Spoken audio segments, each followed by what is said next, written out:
Mabuhay Pilipinas! Welcome po sa ating maliit na YouTube channel. Dito po ang inyong kaibigan, kabayan, katropa pips na senior Datol Order.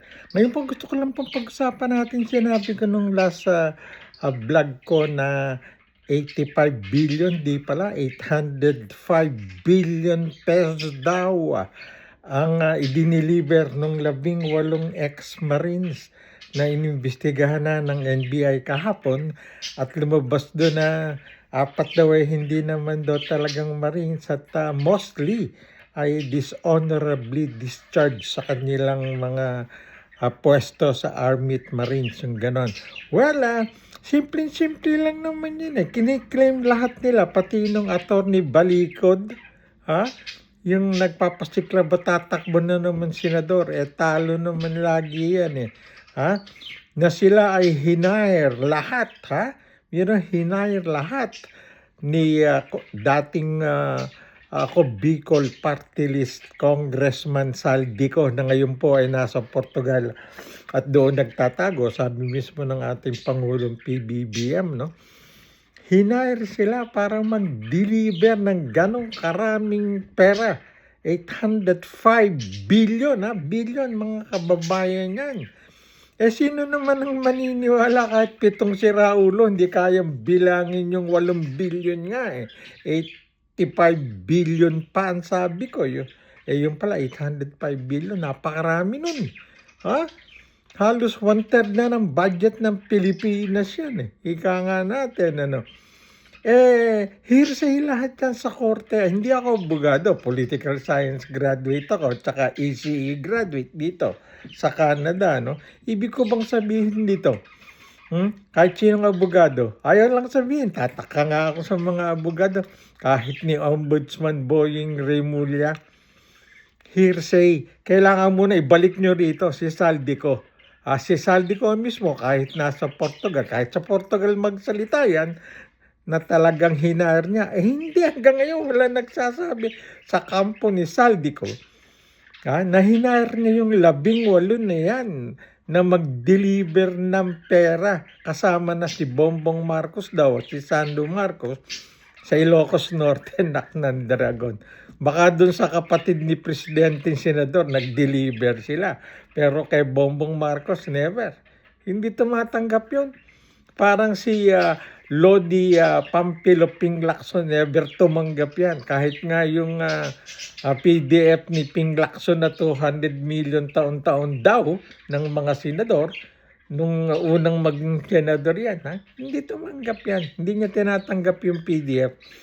Kaya nga hindi nasama yan sa lahablahan ng PDF na yun Kaya ito kalimutan na muna hanggat hindi yun na iuuwi o nahuhuli o nag-execute ng affidavit itong Saldico sa Portugal. Punta siya dun sa embassy or sa consulate. Mag-execute siya ng affidavit na hinire niya yung 18 na yan na ex-marine para mag-deliver ng pera dito kila Bongbong Marcos, saka kila speaker dati si Romualdez, wala namang nakikita pa na ebidensya ata. Ako yung maging presidente yung si Martin Romualdez mas lalong ayoko na dito kay kay Sara Duterte. Ako po nakakaboto dahil PhilCan ako register ako sa consulate namin dito sa Toronto. At ting election bumoboto ako, pinadadala sa amin yung mga balota. Itong lately, na lang, i-vote na lang. Anyways, hearsay lahat yun. Sinong mga abogado ngayon nagsasabing totoo lahat yung sinasabi na yun ng ex-Marines 18, nag-deliver, hinire sila, dating tauhan ni Saldico, tinuturo lahat nila si Saldico. Como? Wala sa Pilipinas si Saldico. Como? Hindi makapagsalita si Saldico na hinire. Talagang ginugulo lang ng mga dothains na yun yung bansa natin. Mga talaga supporter lang ni DDS lang ni Duterte ang naniniwala dyan. At saka dito ngayon sa Canada, Pinag-uusapan na ng mga Pilipino rito. Karamihan kasing nag-uusap-usap, mga kababayan ni Duterte. Ang dami kong kaibigan dito. Mga katropa pips na Bisaya at Ilocano. Although magkakaiba yung kanilang paniniwala, may Bongbong Ilocano, Santambak ang Ilocano rito. Yung iba kasi Duterte, galit na galit sila hinuli si Duterte, pinakulong doon ni Bongbong. Ako man si Bongbong Marcos, lagi mo akong tinatawag na bangag. At saka yung anak mo, tinulungan kong maging vice president, binaligtad pa, siya daw ang tumulong para maging presidente si BBM. Nakalimutan niya kung gaano karaming loyalista. Kung talagang malakas si Sara, di siya tumakbong presidente. Pinatatakbo nga ng tatay niyang presidente, ayaw. Nagalit pa kay Bongo. Alam niya si Bongo, gustong gawing presidente ng tatay niya, kaya nag-away sila magawa. At any rate, wala akong pakialam kung anong mangyari diyan. Nag-declare na siyang tatakbong presidente. Tapatan to . Kapag tumakbo yan, nag-declare na siya. Mas iboboto ko si Vice Ganda. Kung gusto ni Vice Ganda. Pero maniwala kayo hindi. May susuportahan si PBBM na malakas. Na tandem. President at Vice President yan. Next year, 2027, i-announce yan. Ako, may hinuha na kung sino yan. Marami pa rin akong connection sa Philippine media. Lalo yung isang writer na ito, tapatan, sa Net25. Iglesia ni Cristo may-ari niyan. May isa akong dabarkad si Caro na nagsasabi sa akin yung mga nangyayari. Kaya nga hindi, eto pa isa, yung matinding usapan, ba't hindi sinasubmit ng COMELEC ang resolution nito kontra sa SOSE ni Senator Marcoleta? Sasagutin natin yan sa susunod nating usapan. Pero ngayon yun na po muna aking gustong pag-usapan. 805 billion. Kakatakata. Naku, daming kakatakata. Utol Ray Fortaleza. At siya nga po pala yung Fortaleza Brothers. Na isinulat ko 1987 nung nasa Manila Times ako, full page.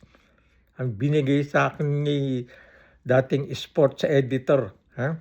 Bert Cuevas yan. Ininominate ko na po yung Fortaleza Fighting Brothers. 4 yan. Paring Rick Fortaleza, paring Rene Fortaleza, sumalangit nawa, posthumous award yun. Of course, si Utol Ray Fortaleza at si Roger Fortaleza, posthumous din. Sa Hall of Fame ng Philippine Sports Commission. They deserve it. Dapat lang, sinubmit ko na po yung kanilang nomination form. Bago ko magpaalam, ng dragon, 3,000 maleta yung sinasabi ng 18 na ex-marines daw. Hindi ko pa naniniwalaan yun hanggat hindi nagsasalita si Saldico. Ng dragon, Saldico, talagang sikat ka na. At kaya ka nandiyan pala sa Portugal. May passport ka ng Portugal. Galing, napagplanuhan lahat. Pero pros na lahat, pati aeroplano niyan. Saan kukuha ng pambiling aeroplano yan kundi sa ninako niya? At any rate, pati yung kasama niyang ibang congressman, yung IAP nga, AXIS pa yun, mga bata ng tulpo, nag-resign. Paano? Involved. Baha pera, bumaha ng pera sa flood control. So, hindi po totoo yung 805 billion hanggat hindi nagsasalita si Saldico na tauhan niyang hinire yung 18. Yan mo na, hindi naman ex-marine lahat yun. Matitino yung mga sundalo natin, pati mga pulis. May mga pulis na bugok, pero hindi lahat po. So, huwag niyo pong paniwalaan muna. Ayaw, nililihis lang para pag-usapan niya. Marami pong dapat pag-usapan pa. At ito, tapatan tayo. Hindi nyo kayang tanggalin si Bongbong Marcos hanggang 2028 yan. So, Sara Duterte, ang paghandaan mo, Yung impeachment mo, malapit nang dalhin sa Senado. At pag nasa Senado yan, dahil huhulihin na si Bato, si Bongo, mababawasan na yung kanyo. At itong pinakamalaking balimbing, yung Amy Marcos, naku, tigilan mo na, Amy Marcos yan. May nagsabi na sa akin sa grupo mo, mga tropa ko rin dyan na ikaw pinaniniwala mo masyado yung writer mo. Director? Naku, inihabla nga ng mga Soto yung director mo mahinang writer yan, palitan mo na. Ang dami magagaling na political writer sa Pilipinas. Ang nakukuha nyo, yung mahilig sa pera. Well, 805 billion pesos, hindi po totoo yun. Gawa-gawa lang yan ng mga naninira sa administrasyon ni Bongbong Marcos. Saan ka na? 805 billion. Sino na delibera nun? Hintayin nyo muna. Si Saldi ko, hanggat di nagsasalita yun, nahinar kayo, puro kayo fake news. Well, magandang umaga po sa inyo lahat. Ito po ang katropa pips. Mondatol. Please like, share, and subscribe. Malaking tulong po sa atin yan. Sa maliliit na podcaster.